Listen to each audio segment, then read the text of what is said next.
由泰国水上市场搭船游河进蓝水上风光，这是 Hieu Sang Ning 相当喜欢的行程之一。因为我的水上之旅从白天到黑夜各有不同的风情，这样的异国浪漫相当吸引游客目光。而另一个 Hieu Sang Ning 喜欢的景点就在这里，这里是泰国新兴的文青小巷。小小店面3坪大，麻雀虽小，五脏俱全。店内装潢为小巷加分增色，时尚的商品，创新惊艳，缤纷的甜点挑动味蕾。所以这里是 Hieu Sang Ning Gai Geti Phong。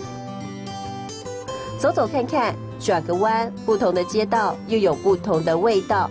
如果想要消消暑气、解解渴，饮料也是噱头十足。真的会让少女心大喷发，肚子饿了也有许多在地小吃等着饕客上门品尝。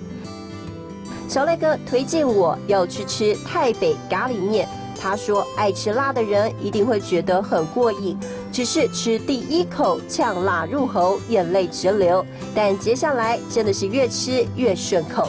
小赖哥，这边很特别，应该是很多 Hieu Sang Ning Gai Geti Phong 哈。是啊，因为这里集中了很多特色小吃，因为泰国很大，有北部、东北部的料理很多，他们就集中到这一带的旧区，已经算是没落了，到后来就改成了这个小吃，对。